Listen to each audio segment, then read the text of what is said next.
안녕하십니까. 주식계의 신바람 안정모입니다. 주식 투자로 여러분들의 생활을 여유 있게 만들어 드리겠습니다. 남의 말만 듣고 주식을 사면은 100% 실패를 합니다.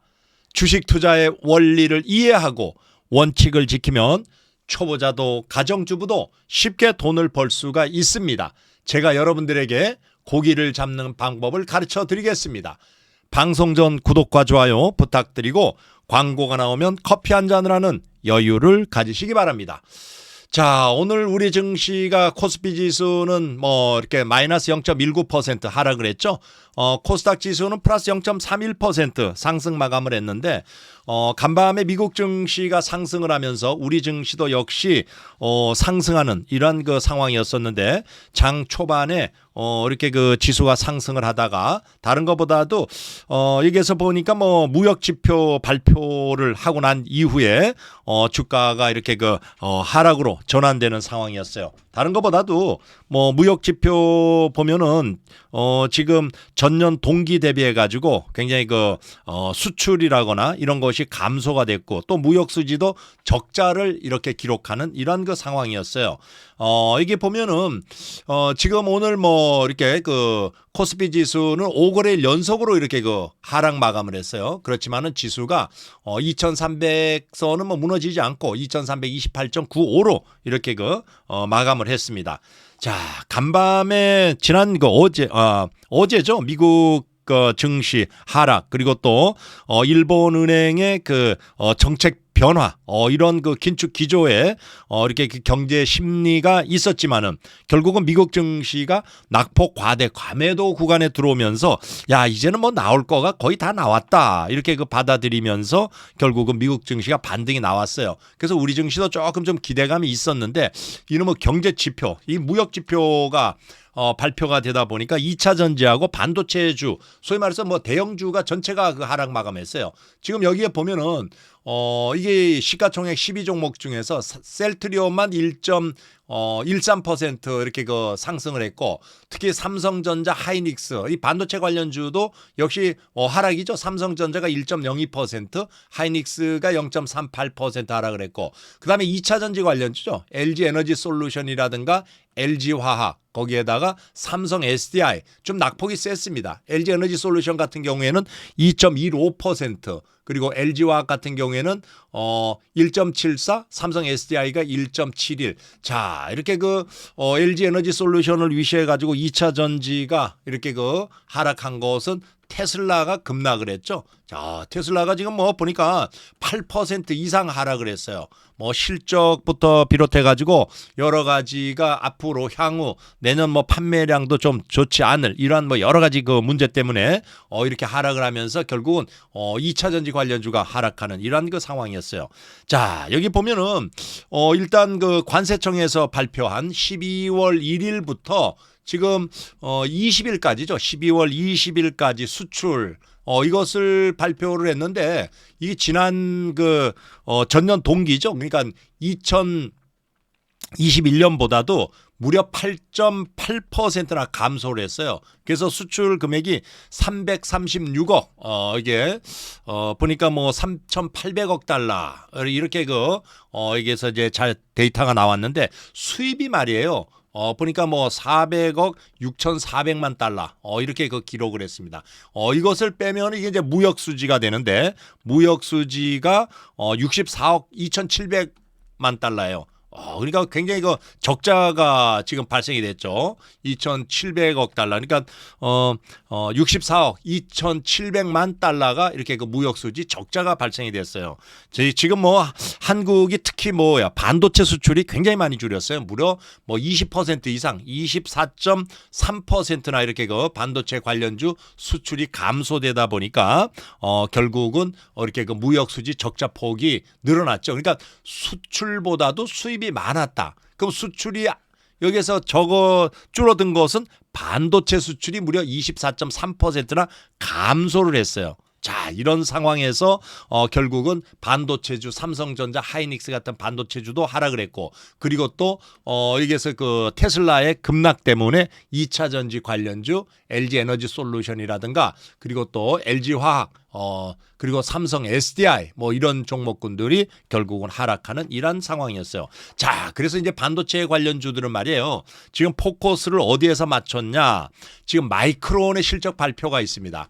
이 마이크론이 실적 발표가 지금 여기에서 시작이 되는데, 이거는 뭡니까 2023년 1분기 실적이에요. 여기서는 이제 우리하고 분기가 좀 틀리는데, 우리는 4, 4분기인데 여기 이제 1분기 시작을 해서 1분기 실적을 발표를 하는데, 이게 2016년 이후에 첫 손실, 그러니까 주당 순이익이죠.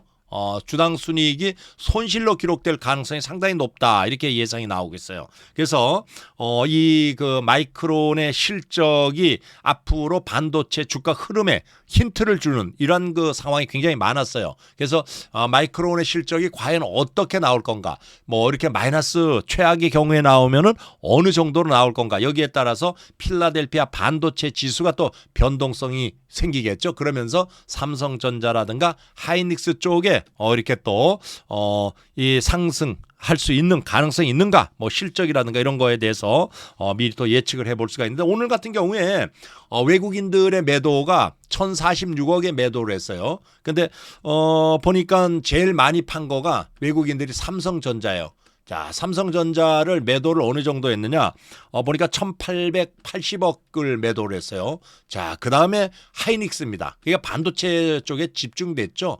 자, 하이닉스의 매도가 보니까 뭐 471억 이렇게 그 매도를 했고, 그 다음에 LG 에너지 솔루션, LG 엔솔루션이 여기서 매도한 금액이 약 한 300억 정도. 그러니까 이렇게 반도체하고 그리고 2차 전지 쪽에 매도가 집중됐다, 이렇게 그 보시면 되겠어요. 그래서 지금 보면은 주로 뭐 이렇게 일단은 이렇게 뭐 매도 어떤 거에 대한 그 업종별 뭐 매도를 이렇게 보면은 외국인들의 매도가 오늘 뭐 1,046억인데, 여기서 보시다시피 전기 전자의 쪽에 이렇게 그 집중된 것을 우리가 볼 수가 있죠. 근데 이거 뭐 개인들은 역시 또 외국인들이 매도를 하면서 많이 하락한 것에 이렇게 그 매수가 집중되는 이런 그 상황이에요. 그리고 또 이게 업종별로 전 업종을 보니까 오늘 뭐 많이 올라간 것이 음식료가 3.96%나 올라갔어요.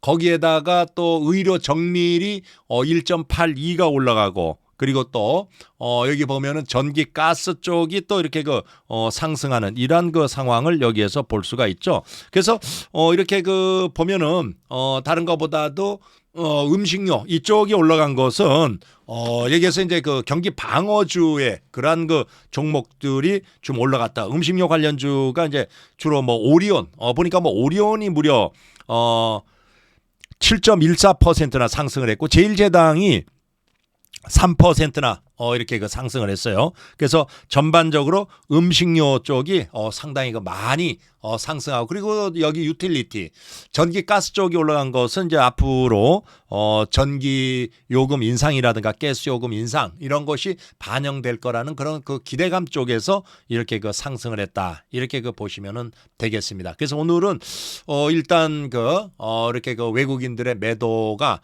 이렇게 그 반도체 쪽에 집중이 되면서 결국은 상당히 그 이쪽으로 많이 올라갔어요. 그리고 코스닥 쪽에서는 오늘 외국인과 기관이 매수를 했어요. 개인들이 뭐 이렇게 그 매도를 993억을 매도를 했지만은 지수가 0.37%나 이렇게 그 상승을 했죠. 이렇게 그 상승한 것에서 또 제일 많이 올라간 것이 여기에서 보니까 미디어 콘텐츠에서 상당히 많이 올라갔어요. 자, 미디어 콘텐츠가 이렇게 그 올라간 것은 다른 것보다도 중국에서 OTT 플랫폼뿐만 아니고 이 방송국에서 말이에요. 한국 드라마 방송을 방영을 예고하면서 이 콘텐츠에 대한 그 판권 이게 이런 것의 그 기대감 때문에 이렇게 그 상당히 많이 올라갔어요. 그래서 결국은 오늘 보니까 미디어 관련주들이 상당히 이 코스닥 쪽에서는 상승했다. 이렇게 그 보시면 되겠습니다. 자, 이런 상황에서 미국 증시를 한번 보자고요. 자, 미국 증시가 간밤에 이렇게 의외로 지금 오늘 뭐 아시아 증시 먼저 보자고요. 아시아 증시를 보니까 아시아 증시가 일본은 0.68% 이렇게 하락을 했고 대만이 0.45%죠. 그리고 상해 종합주가 지수가 0.17% 하락이에요. 홍콩 항생, 홍콩 해치는 각각 플러스 0.34 그리고 플러스 0.43%. 그러니까 대만하고 홍콩은 상승을 한 반면에 일본이라든가 그리고 또 상해 종합주가 지수는 약세를 보이는 이런 상황이었죠. 자, 이런 상황에서 미국 증시는 간밤에 이렇게 다우 지수, 나스닥, S&P 500 3대 지수가 전체가 이렇게 상승을 했어요. 자, 이것은 일단 저가 매수 이렇게 그동안에 미국 증시는 전체가 지금 이렇게 하락을 했어요. 그러다 보니까 5거래일 만에 이렇게 상승해 5거래일. 상승이죠. 자, 이것이 낙폭 과매도 구간에 들어왔다. 이렇게 보면 되겠어요. 우리가 어제 같은 경우에 일본은행이 금리 인상을 여기서 기습적으로 한 이러한 상황이었었지만은 시장은 야, 이제 나올 것은 다 나왔다. 악재가. 그러면서 결국은 코스적에 다우라든가 나스닥이라든가 S&P 500이 그동안에 너무 많이 내려왔기 때문에 저가 매수세가 유입되는 이러한 상황이었는데 일본에서 이렇게 전격적인 기습 금리 인상을 한 이러한 상황인데 여기에 보니까 일본은 말이에요. 이게 장기 금리를 일단은 제로예요. 이 장기 금리가 제로지만은 이 변동폭을 이전에는 플러스 마이너스 0.25% 이렇게 했는데 이거를 플러스 마이너스 0.5로 이렇게 올렸어요. 이것이 결국은 금리 인상이나 똑같이 여기에서 그런 상황으로 이게 시장은 받아들이고 있는 이런 것이에요. 그러다 보니까 이렇게 일본도 지금 여러분들이 보시다시피 연준 미국의 FED도 금리 인상을 여기에서 0.5% 하면서 기준금리가 이제 4.5%가 됐죠. 거기에다가 연준뿐만 아니라 ECB 유럽 중앙은행이죠. 여기에서도 금리 인상을 0.5% 했어요. 거기에다가 또 마지막으로 일본 뱅크 오브 재팬 일본까지 금리 인상을 하는 이러한 상황이라다 보니까 야, 이제 나올 거는 다 나왔다. 영국, 일본 그리고 또 미국 다 금리 인상을 했기 때문에 앞으로는 금리가 추가 인상 이런 거보다는 오히려 이제는 어느 정도 금리가 안정돼 가면서 그러니까 금리 인상을 중단시키는 거죠. 그리고 일부는 인하에 나설 거다. 이렇게 기대를 하면서 결국은 이러한 것이 이게 악재는 이제는 다 나온 걸로 시장이 받아들이는 그러한 상황이 돼 버렸어요. 자, 이런 상황에서 보니까 기술주들이 오늘 이렇게 좀 올라갔는데 많이 올라가지는 않았어요. 그냥 보합 정도인데 오늘 보니까 메타 우리가 이제 메타 그러면은 페이스북이죠. 2.27%나 이렇게 상승을 했고 그다음에 알파벳이라든가 마이크로소프트 같은 데도 0.65, 0.56% 이렇게 상승을 했어요. 야, 근데 테슬라가 급락을 했습니다.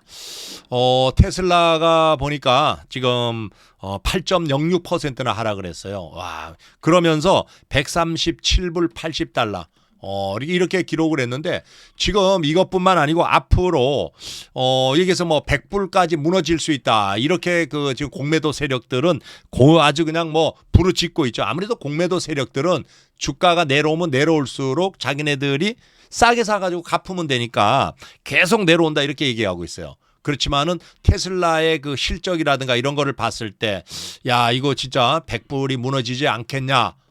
이렇게 걱정스러운 상황인데 실제로 우리나라에서도 많은 서학개미들이 이것을 굉장히 많이 가지고 있는 이런 상황이죠. 그래서 한편으로는 걱정이 되지만은 일단은 테슬라의 다른 것보다도 다른 종목군들 소위 말해서 알파벳이라든가 마이크로 메타 그리고 또 기타 이 애플이라든가 이런 기술주들이 올라가면은 또 자동적으로 올라갈 수 있는 가능성은 가지고 있다 이렇게 보시면 되겠어요. 그리고 국제 유가를 보면은 국제 유가 같은 경우에 지금 보면은 한번 봅시다. 지금 서부 텍사스 중진류라든가 이런 브렌트류 이렇게 보면은 지금 서부 텍사스 중진류는 1.12% 상승을 하면서 76불 23달러를 기록을 했어요. 그리고 또 브렌트류는 지금 0.24% 이렇게 상승하면서 79불 99달러를 기록을 했죠.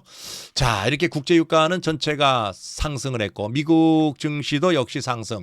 그리고 미국의 선물지수 한번 봅시다. 미국의 선물지수가 지금 보면은 0.43% 상승하고 있어요. 그리고 S&P 500 선물이 0.53%. 그러니까 나스닥이 0.43%, S&P 500이 0.53% 이렇게 상승하는 것을 이렇게 볼 수가 있습니다. 그리고 일단은 유럽 증시를 보니까 지금 시작은 막 했네요. 그러니까 유로스탁 50이 0.88%, 나머지는 아직 여기서 제가 보여줄 수가 없는 이런 상황이에요. 자, 지금 오늘 제가 컴퓨터 쪽이 하나가 메인 방송 녹음하는 쪽이 문제가 생겨가지고 지금 다른 컴퓨터로 방송을 녹음을 하다 보니까 조금 좀 여기서 부자연스러운 면은 좀 있습니다. 그렇지만 여러분들이 이해하시고. 자, 그리고 이 종목 쪽에서 자, 여러분들이 일단 우리가 제가 계속 여러분들한테 말씀드리는 것 중에서 지금 종목을 한번 보자고요. 자, 지금 주가 증시 이 보면은 코스피 지수는 지금 여기에서 많이 내려오지도 않아요. 그렇다고 올라가는 것도 없습니다. 굉장히 어떻게 보면 약세장의 힘든 장인데, 그래도 제가 계속 여러분들한테 말씀드리는 종목 중에서 지금 보니까 오스템 임플란트도 오늘 2.94%나 이렇게 상승을 했어요. 이게 13만 3,100원이나 이렇게 유지를 하면서 끌고 올라가고 있고, 그리고 이게 지금 대신증권에서는 17만 원의 목표 주가를 얘기를 하고 있는데, 아마 이거가 충분히 17만 원에서 20만 원까지는 충분히 갈 수 있는 여력은 가지고 있다. 첫 번째가 아무래도 실적 때문이죠. 실적이 매출이 1조에다가 내년 매출, 거기에다가 또 영업이익이 1,000억이 넘고, 이게 점점 매출이라거나 영업이익이 여기에서 실적이 좋아지고 있죠. 거기에다가 또 강성부 펀드에서 지금 여기에서 매집을 하면서 경영권 분쟁의 가능성도 가지고 있기 때문에 충분히 상승할 수 있는 여력은 가지고 있다. 이렇게 보면서 제가 계속 이런 말씀을 드렸어요. 저는 이거를 매수를 할 때 일단 10만 원 근처에서 여기서 매수를 해라. 이렇게 여기서도 마찬가지였어요. 이쪽에서도 마찬가지였고. 그리고 또 이게 올라왔을 때 또 11만 원 근처에서 매수해라. 근데 지금 여기까지 올라왔는데 매수하기는 그렇고 12만 원 조정이 올 때까지는 매수하지 말고 가지고 계신 분만 쭉 가지고 가시면 된다. 이렇게 여러분한테 말씀을 드리겠습니다. 그리고 조정이 온다면 12만 원대에 매수해도 큰 무리가 없다. 이렇게 보시면 되겠고. 그리고 또 종목 중에서 여기 보면은 비스토스라는 종목, 이것도 여기서 바닥에서 얘기했어요. 오늘도 지금 보면은 장 중에 9%나 올라갔어요. 그러니까 이게 제가 무료 방송을 계속 하고 있다고 제가 말씀을 드렸어요. 이런 것을 오시면은 여러분들이 무료로 리딩을 따라하면은 수익을 꾸준히 낼 수가 있을 거예요.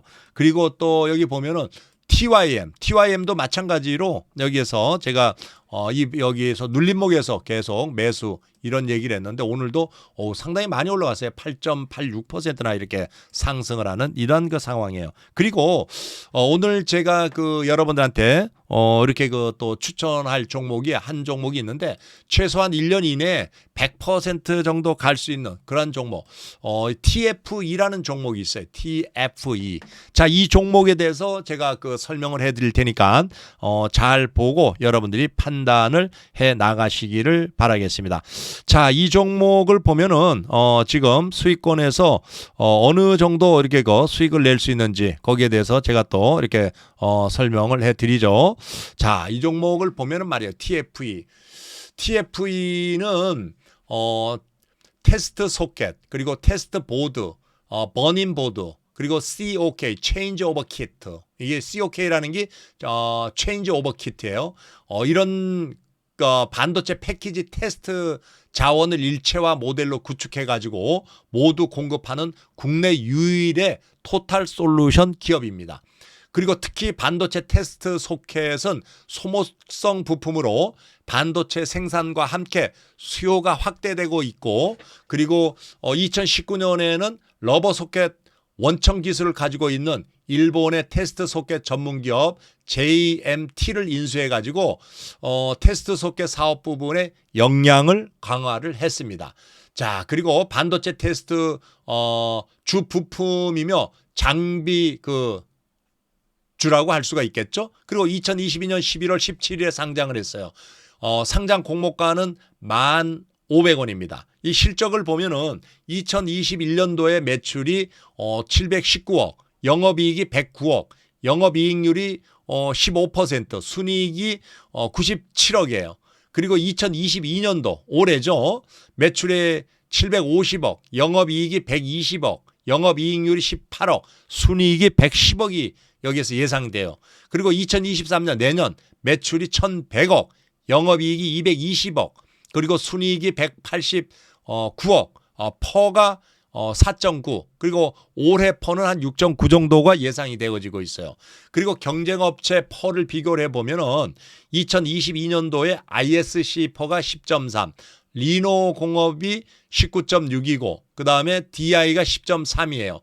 테크윙이 8.7인데 여기에 보니까 퍼가 2022년도에 DFE는 6.9%입니다. 그리고 2023년도에 ISC 퍼가 8.7로 예상이 되어지고 있고 리노공업은 18, 그리고 테크윙은 여기서 6.1로 여기에서 예상이 테크윙이 6.1, 그리고 여기에서 그 TFE는 4.9로 예상이 되어지고 있죠. 자, 전망을 한번 봅시다. 세계적인 경기 침체 여파로 인해 가지고 가전과 스마트폰, PC 등 완제품 수요가 줄면서 D램, 낸드 프레시 등 메모리 반도체 재고가 10주 이상 쌓인 상황이며 올해 4분기를 포함해 가지고 당분간 반도체 관련 업체들의 실적이 부진할 것이라는 것이 업체의 전망입니다. 자, 그리고 반도체 재고 증가가 가격 하락으로 이어지는 상황에서 업계 공급 조절이 이루어질 경우 수급 균형에 따른 긍정적인 시장 변화를 예상을 할 수가 있습니다. 그리고 코로나 팬데믹으로 락다운이 지속하면서 올해 중국 소비자 신뢰 지수가 역사상 최저 수치를 기록을 했지만은 내년에는 락다운 상황이 개선될 것으로 보입니다. 그리고 업계에서는 내년 하반기가 지나가는 시기에 삼성전자와 하이닉스의 실적이 반등할 것으로 보고 있고 반도체 관련 주가는 통계 자료로 통상 5 내지 6개월을 선행하기에 관련 업체 중에서 저평가된 종목의 매수는 올 연말이나 내년 초가 적기라고 판단이 되어지고 있어요. 그리고 패키지 테스트 부품은 소모품인 만큼 반도체 전 공정 미세화 및 공정 복합도 증가에 따라서 실적이 다운사이징은 상대적으로 적고 향후 5G, 차량용 등 고사양 반도체 적용처 확대로 테스트 총량은 증가하리라고 예상이 되어집니다. 그리고 TFE의 핵심 경쟁력은 토탈 솔루션인데 여기에서 부품별 유기적인 연결이 용이해가지고 수율이 굉장히 높고 그 다음에 각각의 핵심 부품을 토탈 솔루션으로 한 번에 공급함으로써 고객사의 수율 개선 등 효용성을 제공해가지고 글로벌 칩 메이커의 경제적 이익에 기여하기에 매출 확산성이 굉장히 높습니다. 자, 그리고 위에 퍼 비교 도표에서 보시다시피 TFE는 경쟁사 대비 현저한 저평가 상태인데 그 원인으로는 최근 공모가 시장의 위축으로 오버밸류로 상장된 신규주들의 가격 하방 압력이 비교적 착한 공모가로 상장된 TFE에 영향을 주고 있기 때문이라고 판단이 됩니다. 그래서 TFE는 VC로부터 초기 이 VC라는 게 이제 벤처 캐피탈이에요. 초기 투자를 받지 않았기에 공모전 대주주와 특수관계인 주식이 94.5%예요. 이런 상태로 상장을 하여서 현재 유통 물량은 공모 물량이 전부인 23%밖에 되지 않습니다. 그러니까 유통 물량이 굉장히 작아요. 여기에다가 보통 공모전 투자한 벤처 캐피탈 물량이나 공모 때 받은 기관의 의무 보호 물량의 출회가 주가 상승의 발목을 잡는 경우가 굉장히 많았죠. 그런데 이 종목은 앞으로 1년 이내에 나올 기간 물량이 2023년 2월 17일에 15만 6천 주 외에는 없어요. 그래서 저평가 상태여서 주가 그 하방 지지력이 높고 추가로 출회 가능한 기간 물량이 적기에 오버행 이슈로 하락할 여지가 적고 대주주 지분이 많아서 유통 물량이 적기에 실적이 컨센서스에 부합되면 자연스럽게 주가는 우상향 할 것으로 예상되어져서 아마 1년 이내 한 100% 정도 갈 수 있는 가능성은 가지고 있다. 이렇게 보시면 되겠어요. 여기 보면은 지금 공모가가 1,500원이죠. 1,500원인데 현재 주가는 8,380원이에요. 그러니까 100%를 해봤자 뭐 약 8, 26, 한 17,000원 정도 이 정도는 충분히 1년 이내에 갈 수 있는 가능성은 가지고 있다. 이렇게 보시면 되겠습니다. 그래서 여러분들이 이런 종목군들을 매수해 가지고 분할로 매수해 가지고 간다면은 충분히 수익을 낼 수 있는 그러한 그 가능성이 많다. 이렇게 보시면 되겠어요. 그래서 한번 TFE를 여러분들이 차분히 모아 가시기를 바라겠습니다. 자, 그리고 오늘 뭐 제가 그 말씀을 드렸듯이 이렇게 그 컴퓨터 메인 컴퓨터가 이상이 생겨가지고 이 보조 컴퓨터로 녹음을 하다 보니까 조금 좀 부자연스러운 면도 있고, 그리고 또 이렇게 그 길게 영상을 찍지 못한 것에 대해서 여기서 그 말씀을 드리겠습니다. 자, 구독과 좋아요 부탁드리면서 그리고 오늘 방송 여기에서 마치겠습니다. 자, 여러분들 수익 많이 내시기를 바라겠습니다.